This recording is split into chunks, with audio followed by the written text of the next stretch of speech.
happy with what you have while working for what you want. This quote from Helen Keller starts off our episode all about desire.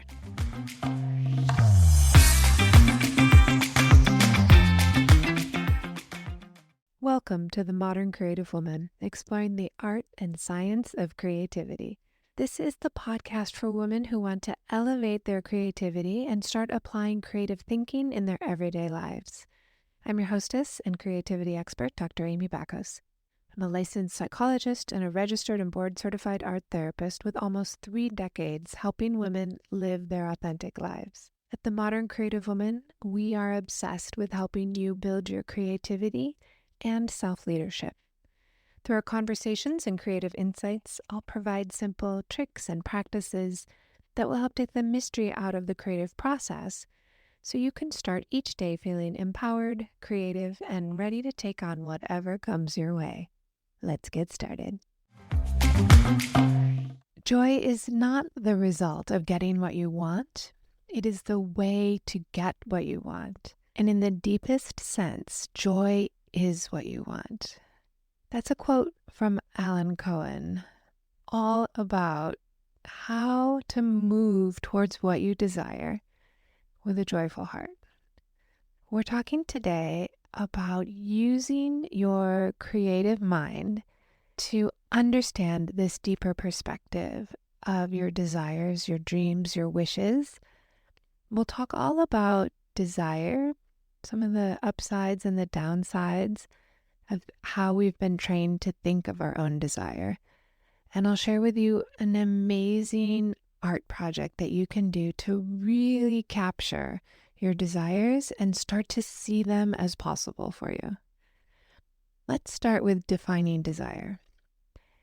This is a strong feeling of wanting to have something or really just wishing for something to happen.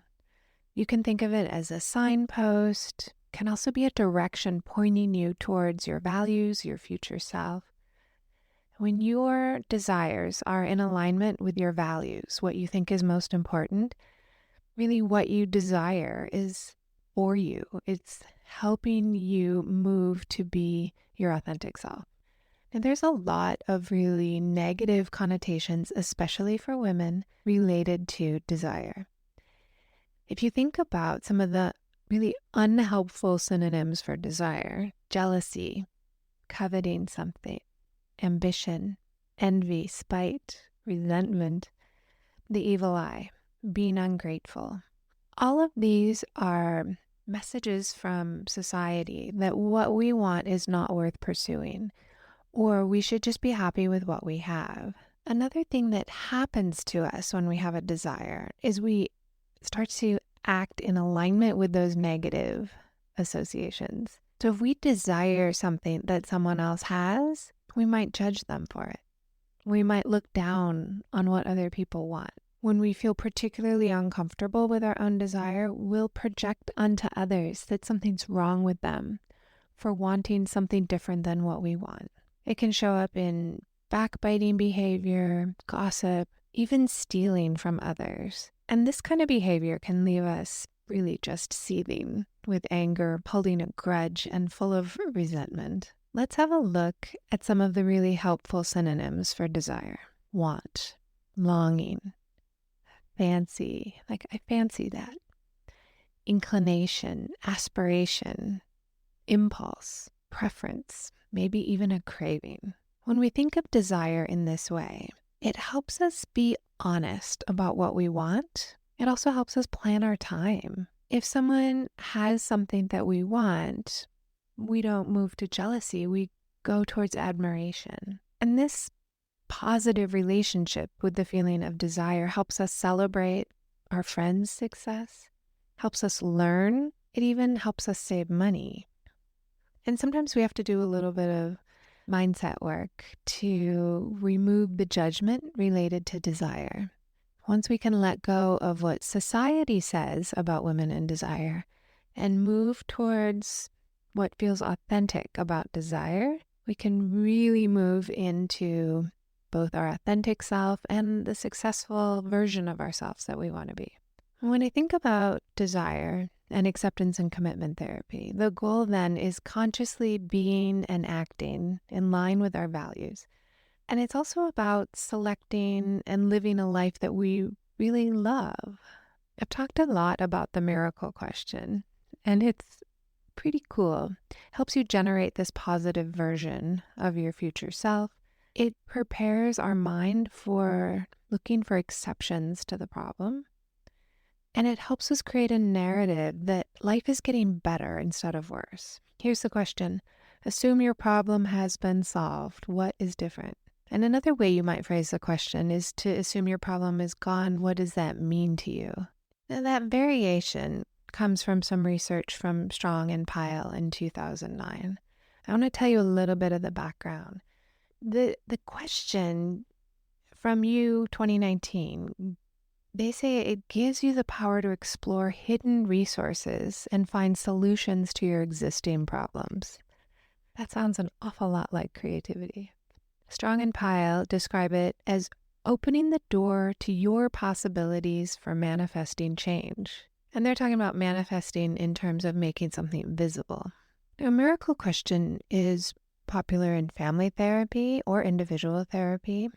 It's used to help people see outside of their current lens, use a different perspective to understand what's happening.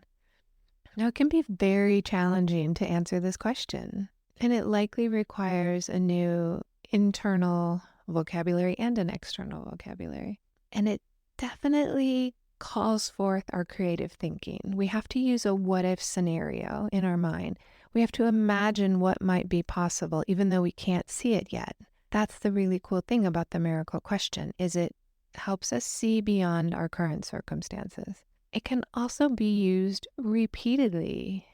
You can ask yourself that question for every circumstance that you come across. If a miracle happened and my problems at work were solved, what would it look like? And then you can imagine the solutions. If a miracle happened and my relationship was the way I wanted, what would that be like?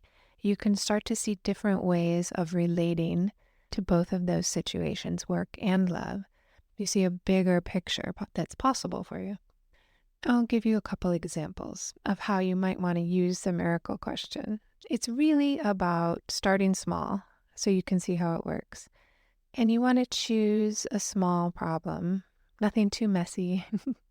You might have a small problem like, oh, my laundry needs doing, my house needs cleaning, my car needs cleaning. It might be that you don't have the money to go to an event. You might have a list of unscheduled appointments you need to make. You might want to do something, but you don't know how. These are small problems. And I would say while you're working through the miracle question, avoid like really big problems until you master it. So if you pause and write down some small problem with just a little bit of detail, why would you want to change the situation? What would it look like if a miracle happened? What's really powerful about this is that it can be done in conjunction with others. And of course, we are unable to rely on others to change, to solve a problem. However, by imagining that the problem has been solved, for example, a challenge in the family, and imagining that it has been solved allows you to think of new ways that you can relate to the circumstance. Of course, you can make artwork about this, and I think it's quite genius to do so. It's about identifying the problem, then the solution, and then the steps to get there. And you could do that in writing. It goes in that order, the problem, the solution, and then bridging the two, how you get there. Except when you do it in art, you'll find that the solutions flow more easily for you. You'll see more possibilities. And if you don't want to do art, you can do collage. You can pull pictures from magazines or Pinterest. There's no wrong way to do it, but I really want to encourage you to use visuals. Draw, paint, scribble. The visual is really important in adding the creative thinking. So some small problems might be my piggy bank is empty. I spent all my travel funds. But if a miracle happens, then what would I imagine? Oh, I'm planning my next trip with my family. I picked a set amount to save each month. Those are solutions that are kind of getting us to the next trip. So when the solution has happened in your visual, you might find pictures in a magazine of the places you want to travel, or the fine dining you want to go to, or the beauty of nature where you're going to go camping. You visualize when everything's lined up and the solution comes next. How do I go from the problem, my piggy bank is empty and my travel budget is low, to now I'm in Paris? This is where you use your creative thinking. And so it's going to involve a little bit of writing and a little bit of art. And you can go in either order. I do think the art first is always better. So if I want to start focusing on the solutions, I could think about getting support from family and planning together. I could think about a different way of funding my adventure fund. I could focus on shared responsibility. I could also focus on spending and saving in alignment with my values, building a more positive relationship to money. And I could also start planning further ahead, buy my tickets a year out, etc. When you work out your small problem and draw it, remember to always give your artwork a title, write a few words to describe it. When you imagine the solution, your mind might try and fight you. You might say, I won't have enough to take this trip, or I won't be able to focus on saving money. But the solution is the solution. It's where you want to go. And I want you to feel free to embrace those desires without judgment. Every time that you're judging yourself around a wish or a dream or a desire, you can rephrase it in your mind. Oh, that's an old story. Or that's something I learned from society about women and desire. Let me see what is true for me. It's okay to have those thoughts that pop into our head. It's going to happen.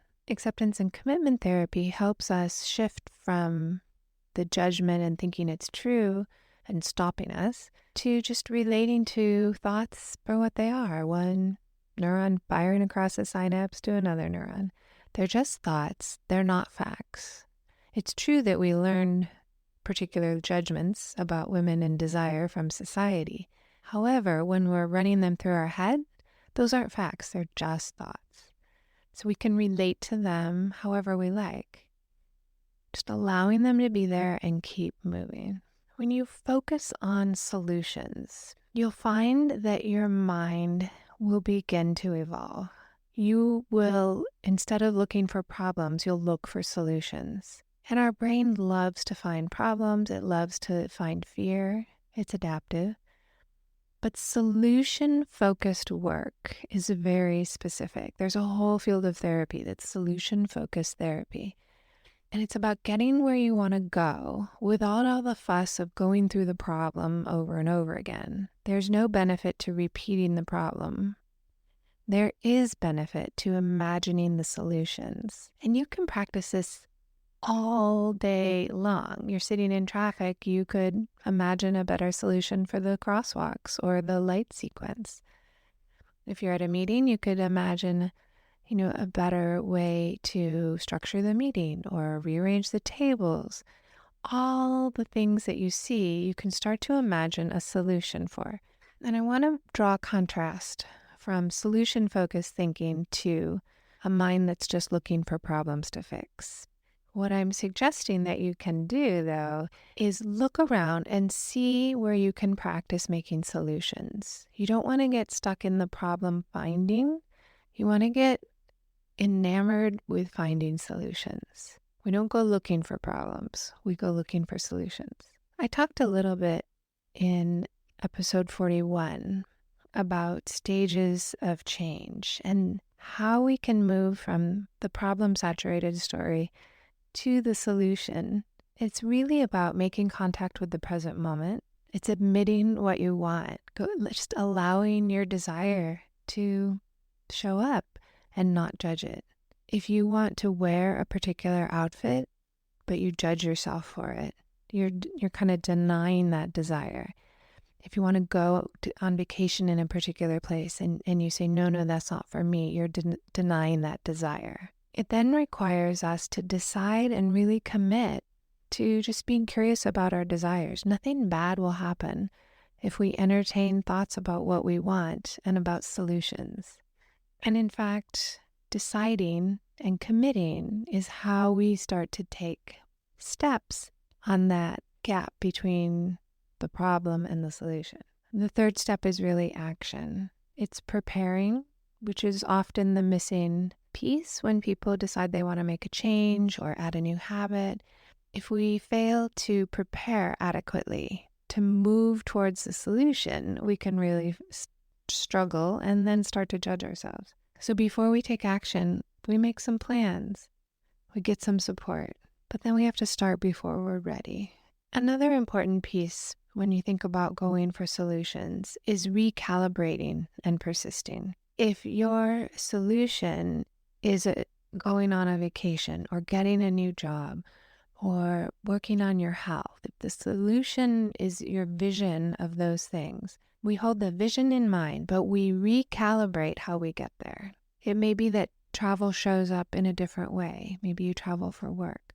Maybe the gym you like to go to doesn't keep going. They decide to close. You just recalibrate and persist. You don't give up. Another essential piece of moving towards our solutions is acknowledging the progress we make and really celebrating it. That space between where we are and where we want to be is pretty much where we always are. There's always something more that we want to go for.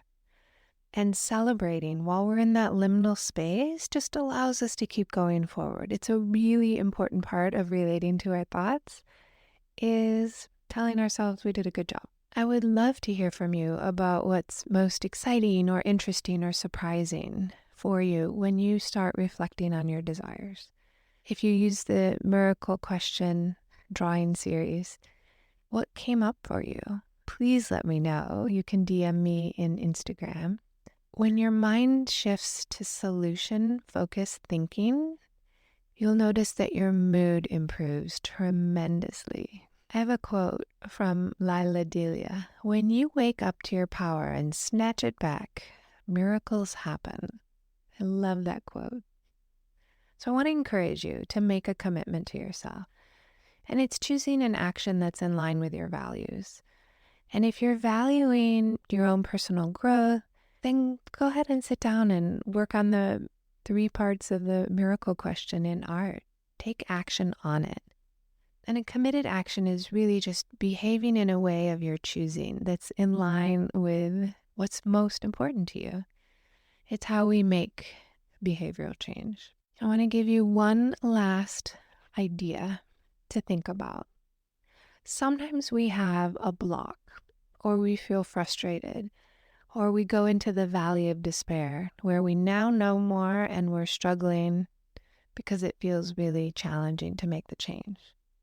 If you can prepare for these blocks in advance, you will be more likely to succeed. That's part of the preparation that I mentioned. Preparing for what obstacles will interfere with your path allows you to move through the obstacles with much more ease.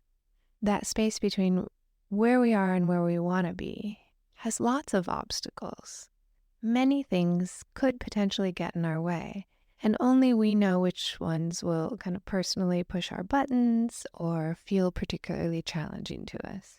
So before you launch into your solution-focused actions, figure out 2 things. One is the why you want to take this action. Why is it important to you? The second thing you want to figure out is strategies for overcoming obstacles. I think having support is essential. Taking time for yourself to journal, to reflect, to recalibrate is essential. So when an obstacle comes up, you have a list of what will help you move through obstacles and allow you to persist. Have a wonderful rest of your week. Now that you know about the importance of creativity, what will you create? Want more? Subscribe to the Modern Creative Woman digital magazine. It's absolutely free, comes out once a month. I know you can get a lot out of the podcast and the digital magazine. And when you're ready to take it to the next level, you have options inside the membership. And if you're interested in a private consultation, you can book a call with me. Even if you just have some questions, go ahead and book a call. My contact is in the show notes, and you can always message me on Instagram. Do come join me and the Modern Creative Woman on Instagram, Facebook, and Pinterest at Dr. Amy Bacos. If you like what you're hearing on the Modern Creative Woman podcast, I want to give you the scoop on how you can support the podcast. You could be an ambassador and share the podcast link with 3 of your friends. You could be a community supporter by leaving a 5-star review if you think it's worth the 5 stars. And you can become a Gold Star supporter for as little as $3 a month. The link for that is in the show notes. You can grab your free copy of the 21-Day Gratitude Challenge. The link is in the show notes, or I'll email it to you when you subscribe to the digital magazine. Have a wonderful week, and I cannot wait to talk with you in the next episode.